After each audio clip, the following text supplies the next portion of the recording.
Hello everyone, आज हम बात करने जा रहे हैं हाल ही में रिलीज़ हुए के ड्रामा द विच के बारे में। तो चलिए शुरू करते हैं। ये कहानी शुरू होती है सियोल से, जो कि कोरिया की कैपिटल है। यहाँ पर एक ग्रैंड हिल नाम की कैसीनो में हम देखते हैं कि लोग अलग अलग गेम्स वगैरह के थ्रू जुआ खेल रहे हैं और अपनी अपनी किस्मत आजमा रहे हैं। यहाँ पर इंट्रोडक्शन होता है एक ऐसे कैरेक्टर का जो कि घूम घूम कर कैसीनो में लोगों को जज कर रहा है। जैसे कि ये लेडी जो कि अपने 50s में है, इन्होंने शाइनी ज्वेलरी पहनी हुई है और मेकअप कर रखा है, जिससे वो अंदाज़ा लगाता है कि मोस्ट प्रोबेबली ये कोई कॉस्मेटिक बिजनेस चलाती हैं। आगे जाके वो ऑब्ज़र्व करता है 20-20 साल के दो यूनिवर्सिटी स्टूडेंट्स, जिनके एक्सप्रेशन देख के वो अंदाज़ा लगाता है कि इनमें से एक पहली बार आया है और एक ज़रूर दूसरी बार आया है।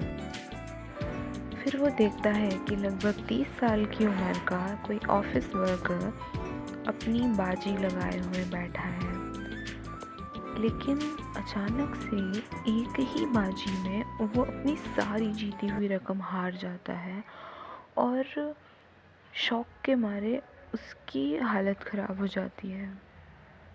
उस शॉकिंग एक्सप्रेशन को मेन कैरेक्टर कहता है पेन पॉइंट।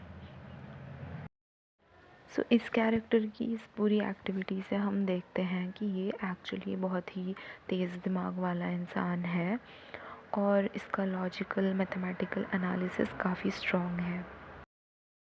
यहाँ ये एक प्रेजेंटेशन के थ्रू अपनी ऑब्जर्वेशंस का एनालिसिस कैसीनो के चेयरमैन को प्रेजेंट करता है और बताता है कि एट दिस मोमेंट ये पर्सन दोबारा लौटकर इस कैसीनो में खेलने के लिए नहीं आएगा, क्योंकि वो काफ़ी शॉक में और दुख में है।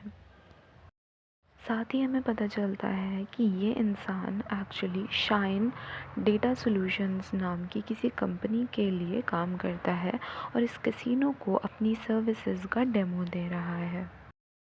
सो ये कंपनी की तरफ से रिकमेंड करता है कि ऐसे हारे हुए प्लेयर्स को कैसीनो की तरफ से एक अच्छी डिनर सर्विस और अगली बार आने के लिए बोनस वाउचर दिए जाएं, ताकि उनका दुख कुछ कम हो सके। जिस पर कैसीनो का मैनेजर ऑब्जेक्ट करता है कि कैसीनो का काम पैसे कमाना है, हम कोई चैरिटी ऑर्गेनाइजेशन नहीं है, हमें मतलब नहीं है अगर किसी को बुरा लगता है तो। जिस पर मेन कैरेक्टर बताता है कि कैसीनो का जो काम है वो है प्रॉफिट कमाना, तो अगर कोई ग्राहक एक बार दुखी होकर चला जाएगा, उससे ज़्यादा बेटर ये होगा कि वो बार बार आए और कैसीनो में पैसे आते रहें। फिर हम देखते हैं कि शाइन सॉल्यूशंस का मैनेजर और हमारा मेन कैरेक्टर दोनों बिल्डिंग से बाहर आ रहे हैं और मैनेजर काफ़ी खुश है क्योंकि कैसीनो वालों का रिस्पॉन्स अच्छा था और एक सियोहान बैंक ने भी इनकी सर्विस का कॉन्ट्रैक्ट रिन्यू करा है, तो आज इनके 2 कस्टमर पक्के हो गए। सो मैनेजर अपनी तरफ से डिनर ऑफ़र करता है, लेकिन मेन कैरेक्टर मना कर देता है क्योंकि उसका किसी के साथ पहले से प्लान तय है। इस पर मैनेजर गेस करता है कि वो ज़रूर कॉलेज वाला किम जुंग ह्यूक होगा, क्योंकि वही एक फ्रेंड है मेन कैरेक्टर का और वो पुलिस में है, सो जनरली बिज़ी रहता है। इससे हमें ये पता चलता है कि ये मैनेजर भी इसी के कॉलेज से पढ़ा है। तभी वहाँ पर से चेयरमैन पास हो रहे होते हैं। वो देखते हैं कि जो ऑफिस वर्कर होता है वो अपनी कार को बेचकर पैसे इकट्ठे करके दोबारा कैसीनो में खेलने जा रहा होता है। ये देख के वो हमारे मेन कैरेक्टर से काफ़ी इम्प्रेस होते हैं और उसे डिनर पे आने के लिए कहते हैं और उससे उसकी हॉबीज़ वगैरह के बारे में पूछते हैं, जिसमें कि वो बताता है कि उसकी हॉबी सिर्फ एक कमरे में बैठ के शांति से बुक्स पढ़ना है। अब सारा काम ख़त्म करके जब मेन कैरेक्टर अपने घर जाने के लिए अपनी कार के पास जाता है पार्किंग में, तो वो पाता है कि किसी ने उसकी कार डैमेज कर दी है। तो फिर वो पुलिस स्टेशन में जाके कंप्लेन लिखवाता है। वहाँ पर पुलिस वाले उससे पूछते हैं कि किसी की आपसे पर्सनल दुश्मनी है क्या। इस बातचीत से हमें पता चलता है कि मेन कैरेक्टर का नाम है ली दोंग जिन और ये साउथ कोरिया के गांगवोन राज्य के तेबाक गांव से आता है और यहाँ सियोल में एक डेटा माइनर है। पुलिस स्टेशन में एक बार फिर से हमारे कैरेक्टर दोंगजिन की शार्प माइंड को बताने के लिए उसके थ्रू एक केस सॉल्व होता है। अब ड्रामा इंट्रोड्यूस करता है दोंगजिन के फ्रेंड किम जोंग ह्यूक को, जो कि उस रात एक्शन में है और कुछ क्रिमिनल्स को अरेस्ट करवा रहा है। सो बिज़ी होने के चलते वो देर से आने को बोलता है, बट दोंगजिन समझता है कि वो बिज़ी है। सो वो बोलता है कि उसके मैनेजर जोंगवून ने उसे टीम डिनर पे बुलाया है, सो वो भी बिज़ी रहेगा ताकि उसे बुरा ना लगे। इससे हमें पता चलता है कि दोंगजिन भी दिल से एक अच्छा इंसान है और उसे दूसरों की फ़िक्र है, लेकिन इन दी एंड वो अकेले ही डिनर करता है। डिनर करके दोंगजिन मेट्रो से अपने घर जा रहा होता है और यहाँ से स्टोरी की रियल शुरुआत होती है। मेट्रो में वो देखता है कि शराब पिए हुए एक लड़का किसी लड़की को बार बार प्रपोज कर रहा है और वो लड़की उसे बार बार रिजेक्ट कर रही है। कुछ लोग तमाशा होता देख उनकी वीडियो भी बना लेते हैं। बार बार वो लड़का उस लड़की का नाम लेता है, मीजुंग मीजुंग। तो ये नाम सुन के सोंगजिन को कुछ ध्यान आता है, तो वो उस लड़की की तरफ ध्यान से देखता है, लेकिन उसका चेहरा दूसरी तरफ होता है तो वो ठीक से देख नहीं पाता। लेकिन जैसे ही वो लड़की मुड़ती है उसकी प्रोफाइल से दोंगजिन श्योर हो जाता है कि वो ही मीजुंग है जिसे वो जानता है। यहाँ पर इस लड़की का गेटअप और इसकी आवाज़ देख के हम समझ सकते हैं कि इस लड़की के साथ कुछ डार्कनेस जुड़ी है और दोंगजिन को अपनी मम्मी की एक बात याद आती है कि जब दो लोगों को किस्मत में मिलना लिखा होता है तो वो अगर चले भी जाएं तो फिर वापस मिल जाते हैं। इसके बाद सीन पास्ट में शिफ्ट हो जाता है और इनके बैकग्राउंड की तरफ जाता है, जिसके लिए पहले ही सारी इन्फॉर्मेशन दिखाई गई थी कि ये ओरिजिनली तेबाक गांव में रहते थे और इस मीदोंग हाई स्कूल में पढ़ा करते थे। यहाँ हम देखते हैं कि दोंगजिन हमेशा से ही एक पढ़ाकू लड़का रहा है, बट इसके फ्रेंड इसे ज़बरदस्ती फ़ुटबॉल खेलने ले जाते हैं और हमें पता चलता है कि जैसे वो गोल मिस कर देता है कि वो बहुत अच्छा प्लेयर नहीं है। खेलते खेलते दोंगजिन का ध्यान जाता है एक छोटे छोटे बालों वाली एकदम सिंपल लड़की की तरफ, जो कि मेस में खाना खाने के बजाय अपना लंच लेकर आती है और सबसे अलग पार्क के कोने में बैठकर खाती है। वरांडे से आते हुए वो उसे देखता है और नोटिस करता है कि अपनी क्लास में भी वो मोस्टली अकेले ही रहती है और उन दिनों उस स्कूल में काफ़ी सारी अजीब घटनाएं होती जा रही थी और अफवाह ये थी कि वो सब कुछ उसी की वजह से हो रहा है, तो शायद इसलिए वो हमेशा अकेली रहती थी। जैसे एक दिन छुट्टी के समय तेज बारिश हो रही थी और वो बारिश के रुकने का वेट कर रही थी, तभी साथ का एक लड़का उसे अपना छाता शेयर करने के लिए कहता है। वो मना करती है पर लड़का नहीं मानता और चलने के लिए बोलता है क्योंकि उसका घर भी उसी तरफ होता है। तो मीजुंग मान जाती है और दोनों घर जाने लगते हैं, लेकिन लास्ट में वो लड़का अपनी फीलिंग्स बताकर छाता उसे ही देकर वापस चला जाता है क्योंकि उसका घर असल में दूसरे डायरेक्शन में था। ये देखकर मीजुंग परेशान हो जाती है और उसे कुछ बुरे होने की आशंका होने लगती है और जैसे ही वो अपने घर की तरफ जाने को मुड़ती है आसपास कहीं बिजली गिर जाती है और वो सहम जाती है कि शायद जिसका उसे डर था वो हो गया। और सचमुच बिजली उसी लड़के पर गिरी होती है और उसकी डेथ हो जाती है। दोंगजिन याद करता है कि उस बारिश वाले दिन एक लड़का मर गया था और 1 मिनट के मौन के टाइम वो नोटिस करता है कि मीजुंग रो रही थी। फिर सब बातें करते हैं कि कल वो मीजुंग के साथ ही था, इसीलिए उस पर बिजली गिर गई और सच में वो एक चुड़ैल या विच है जो लोगों पर कुछ तंत्र मंत्र कर देती है और लोग मर जाते हैं या उनके साथ बुरा होता है। बाकी स्टूडेंट्स उससे जुड़े हुए और भी एक्सीडेंट्स बताने लगते हैं, जैसे गांव में एक चर्च के बाहर किसी को जहरीले ततैये ने काट लिया था। दायुन नाम की किसी लड़की ने बताया कि वो इंसान भी उस समय मीजुंग से ही बात कर रहा था। हालांकि दोंगजिन अपने लेवल पर कोशिश करता है कि इन बातों को क्रिटिसाइज़ किया जाए, बट इससे कोई फ़र्क नहीं पड़ता और र्यूमर्स फैलते जाते हैं। आगे हम देखते हैं कि दोंगजिन की मदर एक सिंगल मदर हैं और इसके फादर नहीं हैं, पर इसे अपने फादर का कैमरा बहुत पसंद होता है और ये अपनी स्कूल ट्रिप पर उस कैमरे को लेकर जाता है। वहाँ पर वो अपने फ्रेंड्स की ग्रुप फ़ोटो खींच रहा होता है, तभी उसका ध्यान पीछे बैठी मीजुंग पर जाता है और वो साथ साथ उसकी भी एक फ़ोटो निकाल लेता है। लेकिन तभी पता चलता है कि एक बच्चे को बहुत चोट आई है और उसे वहाँ से ले जाया जा रहा होता है और कहीं ना कहीं इसके पीछे भी मीजुंग का ही हाथ होता है। एक दिन दोंगजिन नोटिस करता है कि जहाँ पर बैठकर मीजुंग लंच करती है वहाँ गर्मी के समय बहुत तेज़ धूप पड़ती है।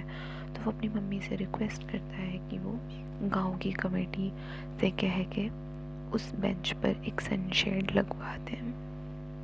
तो इस तरह हम देखते हैं कि दोंगजिन मीजुंग को दूर से ही काफ़ी ज़्यादा ऑब्ज़र्व कर रहा होता है, लेकिन डर से या किसी और रीज़न से वो उसके पास नहीं जाता है। बट देन विंटर्स में एक और एक्सीडेंट होता है, एक और लड़के की डेथ हो जाती है और एक दिन पहले वही सेम कारण होता है। सबने देखा होता है कि वो लड़का मीजुंग के साथ था, लेकिन मीजुंग उससे बात करने से मना करती हुई आगे चलती जाती है। लेकिन फिर भी वो उसके पीछे साइकिल लेकर आ जाता है, लेकिन मीजुंग के बात ना करने पर वो बस आगे निकला ही होता है कि मीजुंग पास के खंबे पर हो रही स्पार्किंग को देखती है और डर जाती है। और फिर वही होता है जिसको उसे डर होता है, ऊपर से एक तार टूट कर गिरता है और वो बच्चा मीजुंग के सामने ही बिजली के तार की चपेट में आ जाता है और उसकी डेथ हो जाती है। फिर तो सब उसके पास जाने से भी डरने लगते हैं और मीजुंग एकदम अकेली हो जाती है, जबकि दोंगजिन ये सब चीज़ें दूर से ऑब्जर्व कर रहा होता है। बट एक दिन वो डिसाइड करता है कि वो लंच ब्रेक में उससे जाके ज़रूर बात करेगा। लेकिन मीजुंग को उस दिन सब बहुत ही असहनीय लगता है। वो देखती है कि जिस बेंच पर वो लंच करती है वहाँ भी सब ने उसके लिए विच विच करके उकेर दिया है। इससे उसे लगता है कि इस स्कूल में उसके लिए कोई जगह है ही नहीं और वो बीच क्लासेस में ही घर वापस चली जाती है और दोंगजिन को उससे बात करने का मौका ही नहीं मिलता। तभी एक स्टेशन आता है और वो लड़की उस नशे में खड़े लड़के को इग्नोर करके उतर जाती है। तभी दोंगजिन भी अपनी यादों से बाहर आता है और तुरंत ही उतर जाता है और उसे फॉलो करने लगता है। फॉलो करते करते वो पता चलता है कि मीजुंग एक पुरानी सी बस्ती में रहती है, लेकिन बीच में दोंगजिन को खुद डाउट होता है कि वो आखिर क्यों फॉलो कर रहा है जबकि वो तो उसे जानती भी नहीं होगी। फाइनली वो देखता है कि मीजुंग कुछ बिल्लियों को खाना खिला रही है और मोनोलॉग में कहती है कि बिल्लियाँ जिस तरह मेरे पास आती हैं उसे देख के मुझे फ़ील होता है कि कहीं मैं सच में ही कोई विच हूँ और आज भी मेरी वजह से किसी को चोट लगेगी। शायद वो जो मेट्रो वाला लड़का था उसके लिए बोलती है। ये सुन के दोंगजिन को बहुत दुख होता है कि बेचारी सारी लाइफ इसी तरह अकेले रह रही है। वहीं उसकी गली में एक ख़राब लैम्प भी होता है जिसे देखकर दोंगजिन को शायद सिक्योरिटी की चिंता होती है और वो फाइनली देखता है कि एक बहुत पुरानी अजीब सी बिल्डिंग में वो रहती है और लिफ्ट की लाइट से अंदाज़ा लगाता है कि वो एकदम टॉप फ्लोर पर रहती होगी। तो दोंगजिन मन ही मन सोचता है कि कोई तो कारण होगा कि इतने समय बाद हम फिर से मिले। नेक्स्ट डे हम देखते हैं कि अपने ऑफिस में भी दोंगजिन यही सब सोचता रहता है और फिर उसे आइडिया आता है कि किसी न किसी ने तमाशे का वीडियो भी बनाया होगा और उसे ऑनलाइन अपलोड किया होगा। तो वो सर्च भी करता है। फिर उसे पता चलता है कि जैसे ही जीमुंग मेट्रो से निकली थी और वो उसके पीछे चला गया था, उसके तुरंत बाद ही मेट्रो के अंदर उस आदमी को हार्ट अटैक आ गया था। लेकिन यहाँ हम एक प्लॉट ट्विस्ट देखते हैं कि देखने वालों की भीड़ में जो एक आदमी खुद डोंगजिन भी है और सेम कपड़ों में जो उसने ऑफिस में पहने हुए थे। अब हो सकता है कि ये उसकी डीप ऑब्जर्वेशन को रिप्रेजेंट कर रहा हो या फिर आगे कुछ टाइम ट्रेवल जैसी चीज़ को इंडिकेट कर रहा हो, हम कुछ कह नहीं सकते।